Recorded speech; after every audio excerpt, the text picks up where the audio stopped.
Mathematics first year. हम पहले question number 1 भी कर चुके हैं, क्वेश्चन नंबर 2 भी, क्वेश्चन नंबर 3 और 5 बिल्कुल क्वेश्चन नंबर 2 की तरह था। अभी नेक्स्ट है हमारा क्वेश्चन नंबर 4।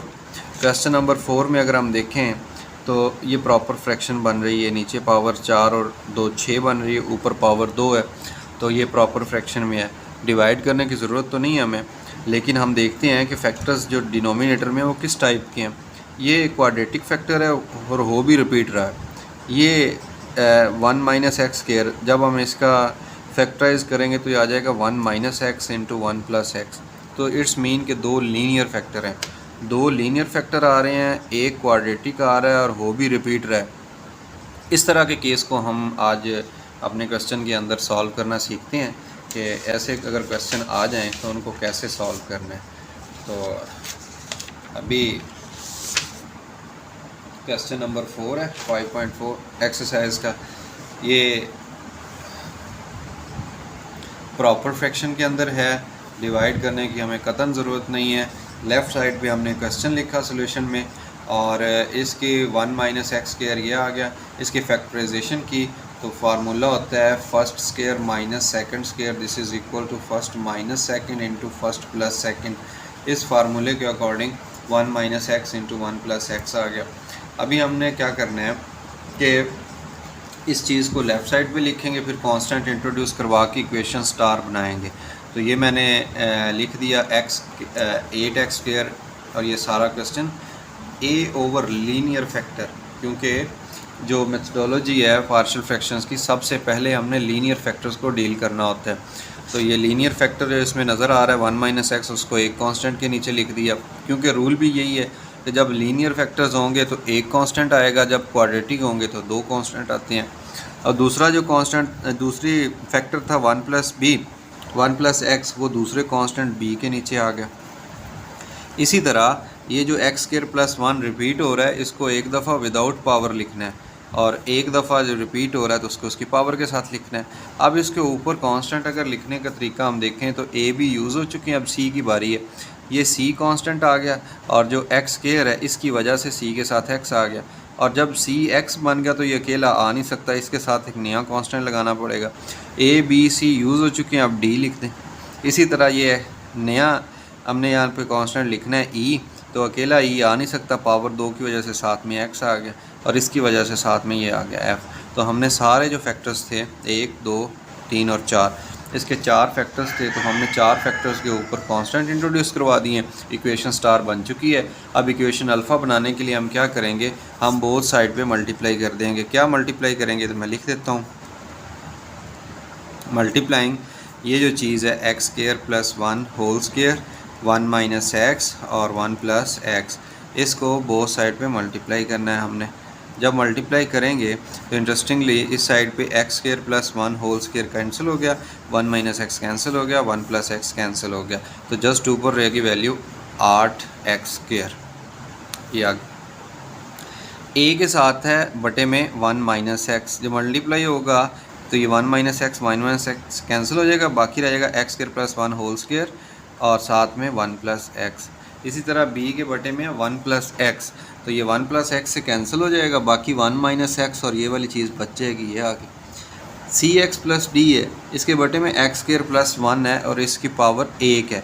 यहाँ हम मल्टीप्लाई कर रहे हैं पावर 2 को, 1 कैंसिल हो जाएगी, बाकी एक्स स्क्वायर प्लस 1 बच गया, तो ये एक्स स्क्वायर प्लस 1 मल्टीप्लाई होगा, साथ में 1 माइनस एक्स और 1 प्लस एक्स बच गया, ये भी मल्टीप्लाई हो गया। अब बारी है ई एक्स प्लस एफ़ की, तो ये लिखा ई एक्स प्लस एफ़, और x square plus 1 power 2 repeat हो रही थी, पावर 2 से कैंसिल होगी, 1 माइनस एक्स 1 प्लस एक्स बच गया, ये नीचे लिख दिया। अब ये इक्वेशन बन गई है अल्फ़ा, इस इक्वेशन को अल्फ़ा का नाम दे दिया। जब इक्वेशन अल्फ़ा आ जाती है तो हमने वापस जाना होता है इक्वेशन स्टार में।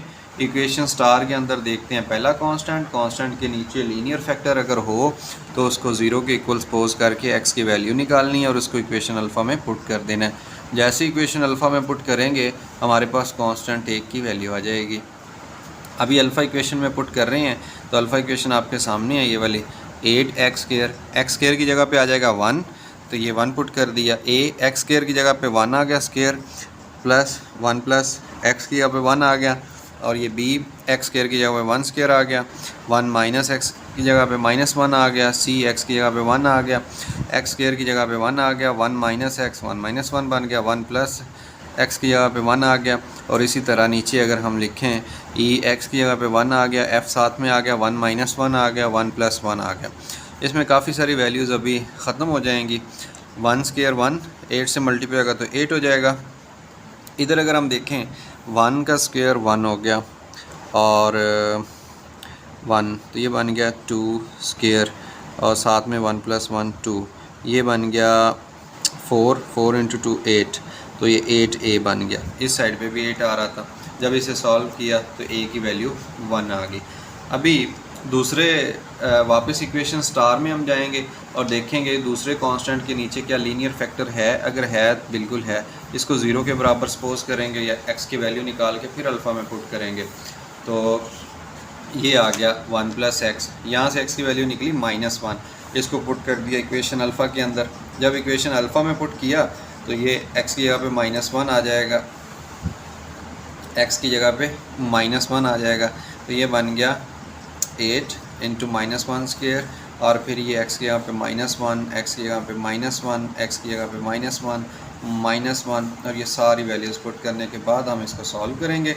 इसकी लेफ़्ट साइड अगर देखें तो 1 का स्क्वायर 1 ही होता है, 8 से मल्टीप्लाई होता है 8 आ गया। इधर 1 माइनस 1 ज़ीरो, तो सारी एक ही टर्म ज़ीरो होगी, सॉल्व करने की ज़रूरत ही नहीं है। और इसको देखें 1 का स्क्वायर 1 आ गया प्लस 1, तो ये बन गया 2 इसका स्क्वायर और ये बन गया 1 प्लस 1 2, 4 इंटू 2 8 भी, तो b के साथ 8 आ गया। तो ये सॉल्व जब किया तो 8b आ गया, दूसरी साइड पे 8 आ रहा था, b की वैल्यू 1 आ गई। जबकि हम इधर देखें तो ये 1 माइनस 1 की वजह से ये सारी c और d की टर्म ज़ीरो हो गई, इस 1 माइनस 1 की वजह से e और f की टर्म सारी ज़ीरो हो गई। बाकी a और b की वैल्यूज़ अभी फाइंड हो चुकी हैं। अब हम इक्वेशन स्टार में फिर जाएं, फिर देखें उसके आगे जो नेक्स्ट कांस्टेंट है उसके नीचे लीनियर फैक्टर है या नहीं। यहाँ पे नहीं है तो हम पुट नहीं कर सकते। अगर ना कर सकें तो फिर इक्वेशन अल्फ़ा को रीराइट करते हैं। रीराइट का मतलब ये है कि जहाँ पे स्क्वायर्स होंगे उसको ओपन कर दें, जहाँ पे स्क्वायर्स हैं ओपन कर दें, जहाँ पे मल्टीप्लिकेशन है वो कर दें। और रीअरेंज का मतलब ये है कि उसे एक्स की पावर्स के हिसाब से आपने कॉमन लेके तरतीब लगा देनी। और ये आ गया इक्वेशन अल्फ़ा। इक्वेशन अल्फ़ा को जब हमने मल्टीप्लाई किया, इनकी पावर्स ली, तो उसके बाद ये लास्ट में जाके हमारे पास ये आ गए। ए को अंदर ए को मल्टीप्लाई किया, ए एक्स पावर 4 बन गई, ए एक्स 5 बन गई, ए बन गया, ए एक्स बन गया, 2ax स्क्वायर बन गया और फिर ये 2ax क्यूब बन गया। ये आगे वैल्यूज़। इसी तरह जब b मल्टीप्लाई होगा ऐसे सब के साथ 1 बाई 1, तो b के साथ जो x की पावर्स हैं वो आती जाएंगी, ये आ गई हैं। और cx है, इसके साथ मल्टीप्लाई होगा, फिर इसके साथ होगा, d होगा मल्टीप्लाई ऐसे। इसी तरह जो ex है इसके साथ एक दफ़ा, फिर इसके साथ और इसके साथ, ये मल्टीप्लाई होने के बाद ये आ गई नीचे। अब यहाँ से हमने क्या करना है, जब ये रीराइट हो गई है इक्वेशन, अब इसे रीअरेंज करना है। अरेंज का मतलब ये है कि x की पावर्स हमने कॉमन लेके लिखनी है। तो x की पावर 5 वाली टर्म देखें, एक ये नज़र आ रही है x की पावर 5 वाली, एक ये नज़र आ रही है, एक ये नज़र आ रही है, 3 नज़र आ रही हैं। इनमें से x पावर 5 कॉमन ले लिया, बाकी रह गया इधर a रह गया, इधर प्लस माइनस b रह गया, इधर माइनस c, तो ये ब्रैकेट के अंदर रह गया। इसी तरह x की पावर 4 वाली ये वैल्यू है, ये वैल्यू है और ये वैल्यू, इनमें से x पावर 4 कॉमन ले लिया, a plus b minus D आ गया। अब x की पावर 3 वाली है वैल्यू, ये है और ये है, बस इनमें से x की पावर 3 कॉमन ले लिए। इसी तरह x की पावर 2 वाले अरेंज कर लेने हैं, x वाले अरेंज कर लेने हैं और कांस्टेंट को लास्ट में लिख देना है। जब ये काम हो जाए फिर दोनों साइड पे कोफिशिएंट कंपेयर करने हैं, लेफ़्ट और राइट साइड पे। अगर हम देखें x की पावर 5 लेफ़्ट साइड पे तो है ही नहीं, राइट साइड पे नज़र आ रही है, तो a minus b minus c equal 0 आ जाएगा, बिकॉज यहाँ पे x पावर 5 वाला कोफिशिएंट ही नहीं है, 0 के इक्वल आ गया। a plus b minus d x power 4 का कोफिशिएंट है, इधर है ही नहीं, 0 के इक्वल आ गया। इधर 2a minus b x cube का कोफिशिएंट है, इधर है ही नहीं, 0 के इक्वल आ गया। 2a plus 2b minus E minus F x square का कोफिशिएंट है, इस साइड पे तो एक्स स्क्वायर का कोफिशिएंट 8 है, तो हमने इसके इक्वल लिख दिया। इस साइड पे देखें a minus b plus c plus e x का कोफिशिएंट है, इधर है ही नहीं, एक्स का कोफिशिएंट 0 आ गया। और लास्ट में जो constant a plus B plus D plus E है तो ये लिख दिया, जो कि इक्वेशन नंबर 6 बनी इक्वल टू 0। अब सारी इक्वेशंस नंबरिंग करने के बाद 1 बाई 1 सारी इक्वेशंस को देखना है। पहले हम ये देख लेते हैं कि हमारे पास वैल्यूज़ कौन कौन सी हैं। c है इक्वल टू 0 और b है इक्वल टू 1 और a equal to 1। c equal to 0 कैसे निकली? इधर a की वैल्यू 1 पुट की, b की वैल्यू 1 पुट की, कैंसिल हो के तो c की वैल्यू 0 बन गई। अब तीन वैल्यू हैं a, b और c की, 1 1 और 0। इसको चेक करें तो a की वैल्यू 1 पुट की, b की वैल्यू 1 पुट की और d की वैल्यू निकाली तो 2 आ गई। अब चार कांस्टेंट्स की वैल्यू आ चुकी हैं, a, b, c, d, दो की रह गई हैं, e और f की।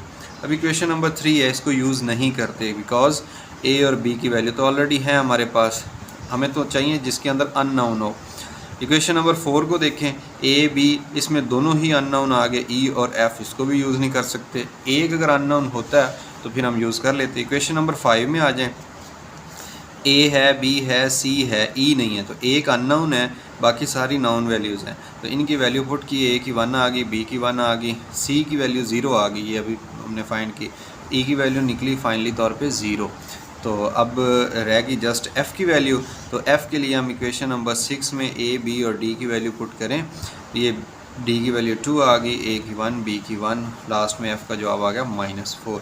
अब चारों constant a, b, c, d, चार ये वाले और दो ये वाले जो अभी फाइंड किए हैं, टोटल 6 कांस्टेंट। इन 6 की वैल्यू अब हम पुट करते हैं इक्वेशन स्टार के अंदर।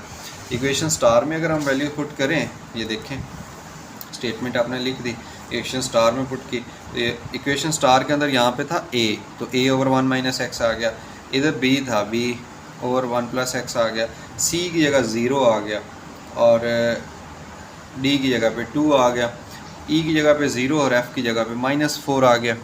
अभी हम क्या करेंगे, 0 जब x से मल्टीप्लाई होगा तो 0 होकर ख़त्म कर देगा x को, और ये 2 ओवर एक्स स्क्वायर प्लस 1 रह गया, और ये जो e है उसकी जगह पे 0 आएगा तो x ख़त्म, बाकी -4 रहेगा, ये माइनस प्लस के साथ इधर आ गए। तो ये जो आपको नज़र आ रही हैं चार, ये पार्शियल फ्रैक्शंस हैं किसकी, 8x square over this factors. और इसको आप क्लोज़ करके लिख सकते हैं जैसे क्वेश्चन में था कि 8x स्क्वायर और x square plus 1 quadratic repeat और 1 माइनस एक्स स्क्वायर, ऐसे था क्वेश्चन। इन दोनों को आपने इकट्ठा कर दिया, तो ये क्वेश्चन नंबर 4 भी कंप्लीट हो गया। क्वेश्चन नंबर 6 भी ऑलमोस्ट इन्हीं स्टेप्स पे हो जाता है, पेपर के पॉइंट ऑफ व्यू से वो नहीं है इम्पॉर्टेंट, बाकी इसी तरह हो जाएगा। अगर आपने कंसल्ट करना है तो डिस्क्रिप्शन में आपको लिंक मिल जाएगा, आप वहाँ से देख सकते हैं।